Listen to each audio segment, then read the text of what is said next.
और चलिए अब बात करेंगे नोएडा से बड़ी खबर जहां पर दो युवतियों के अपहरण कर दरिंदगी का मामला सामने आया है और पुलिस ने चौथे आरोपी को भी इस मामले में गिरफ्तार कर लिया।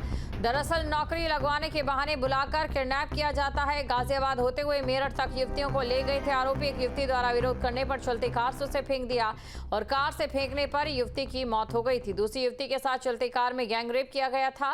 पुलिस ने एफआईआर दर्ज कर 3 आरोपियों को गिरफ्तार कर लिया है और इस मामले में बड़ा अपडेट आपको दे रहे हैं। ये बड़ी खबर आपको बता रहे हैं जहां पर पुलिस ने अब चौथे आरोपी को भी गिरफ्तार कर लिया है।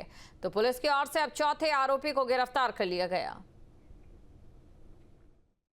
थाना खुर्जा नगर पर पंजीकृत अभियोग मुकदमा अपराध संख्या 380 वर्ष 2025 में विवेचनात्मक कार्रवाई करते हुए दिनांक 10 मई को 3 अभियुक्तों को गिरफ्तार कर जेल भेजा जा चुका है।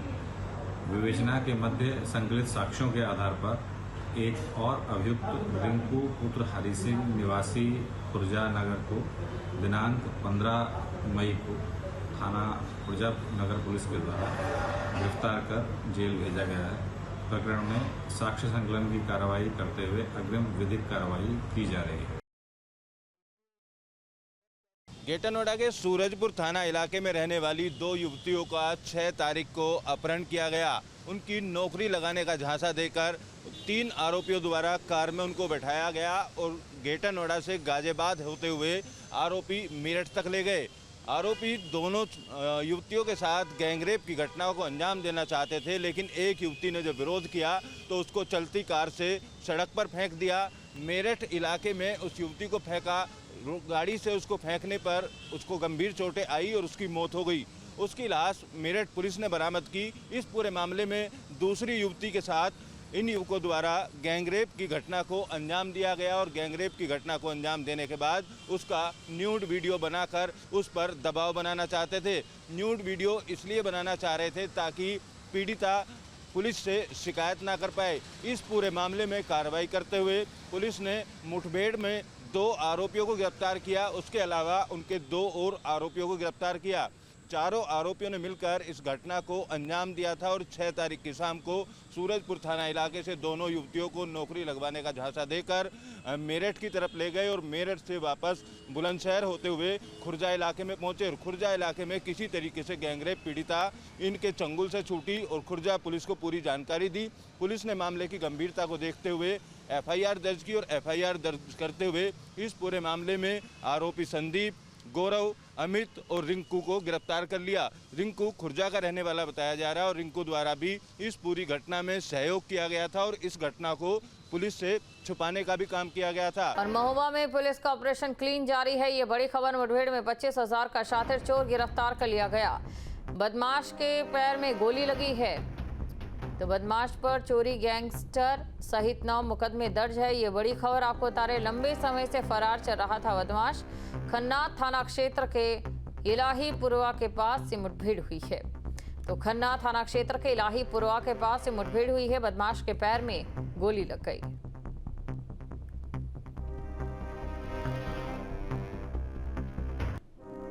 और आज कई विभागों की समीक्षा बैठक करेंगे सीएम योगी आदित्यनाथ। थोड़ी देर में सूचना विभाग की बैठक लेंगे सीएम। आयुष, पर्यावरण और पुलिस विभाग की प्रस्तुतिकरण देखेंगे। तो सुबह 10:30 बजे का समय है। सुबह 10:30 बजे आयुष विभाग का प्रस्तुतिकरण देखेंगे और शाम 6 बजे वन एवं पर्यावरण विभाग का प्रस्तुतिकरण देखेंगे। रात 9 बजे पुलिस विभाग का प्रस्तुतिकरण देखा जाएगा।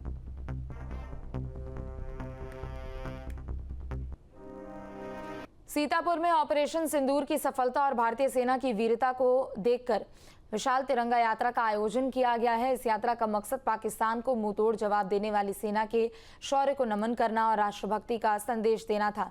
तिरंगा यात्रा का शुभारंभ नगर स्थित सरोजनी वाटिका से हुआ, जो कि शहीद पार्क तक पहुंची। इस दौरान जिले के प्रभारी मंत्री मयंकेश्वर शरण सिंह ने सेना के शौर्य की जमकर तारीफ की।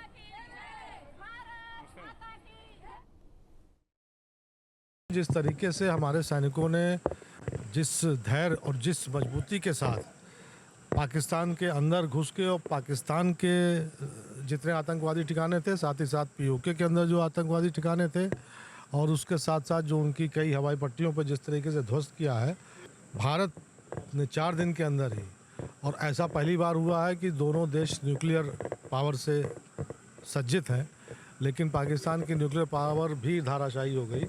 मैं पूरे देश की तरफ से अपने सैनिकों को धन्यवाद देना चाहूँगा उनकी वीरता के लिए, और हमारी सेना ने जिस तरह का कार्य किया है अद्भुत, अकल्पनीय है। और भीषण गर्मी की चपेट में है यूपी। कई जिलों में तापमान 45 डिग्री के पार पहुंच चुका है। बांदा में 46.2 डिग्री सेल्सियस है, तो वहीं शुक्रवार को देश का सबसे गर्म शहर भी रहा बांदा। बता दें कि आज दक्षिणी यूपी, बुंदेलखंड, आगरा, अलीगढ़ में लू का प्रकोप रहेगा। पूर्वी दक्षिणी यूपी और बुंदेलखंड के 22 जिलों में लू की चेतावनी जारी की गई है। तराई के 8 जिलों में बूंदाबांदी की हल्की संभावना है और राहत के आसार कम है। लखनऊ मौसम केंद्र ने लोगों को चेताया है, बताया है कि पछुआ हवा परेशानी बढ़ा रही है। तापमान में बढ़ोतरी इसके कारण दर्ज हो रही है।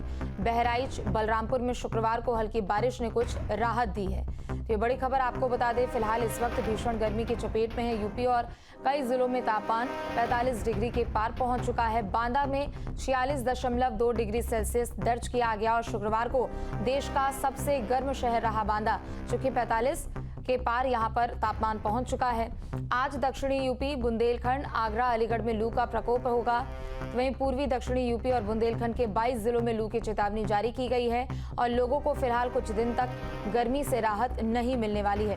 रवि हमारे साथ जुड़ चुके हैं ज्यादा जानकारी के लिए। रवि, उत्तर प्रदेश के कई जिले जो कि इस वक्त भीषण गर्मी झेल रहे हैं और लू की चपेट में भी है, झांसी में कैसा मौसम है? वहां लोगों के लिए क्या कुछ यहाँ एहतियात बरतने के लिए कहा गया है?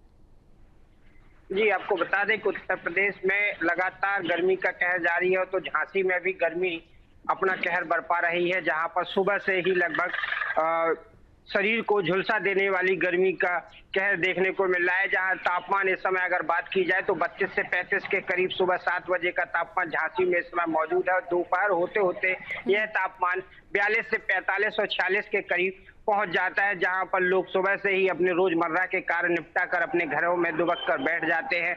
वहीं निकलने वाले राहगीरों को भी इस भीषण गर्मी और भयंकर लू का सामना करना पड़ रहा है। वहीं अस्पतालों में मरीजों की संख्या दिन ब दिन बढ़ती जा रही है, जिसमें अधिकतर मरीज लू, उल्टी, दस्त और अन्य भी डिहाइड्रेशन के मरीज अस्पतालों में ज्यादा देखे जा रहे हैं। वहीं अगर बात की जाए पिछले 2 दिन पहले झांसी में दोपहर के समय हुई बारिश से जहां कुछ राहत मिली थी लोगों को, लेकिन उमस भरी गर्मी के बाद लोगों का जीना दुश्वार हो गया है। वहीं आने वाले समय में अनुमान लगाया जा रहा है कि यह गर्मी का कहर आगे और भी जारी रहेगा और लोगों को भीषण गर्मी और तपिश का सामना करना पड़ेगा, लू का सामना करना पड़ेगा। वहीं इस दौरान जो गर्मी के दौरान जो बिजली विभाग है वह भी बहुत रुला रहा है, क्योंकि दोपहर के समय जब भीषण गर्मी और उमस और तपिश आसमान से आग उगलती है, उसी समय बिजली विभाग के अधिकारी बिजली काट देते हैं, जिससे लोग जो घरों में बैठे रहते हैं उनको भीषण गर्मी का सामना करना पड़ रहा है।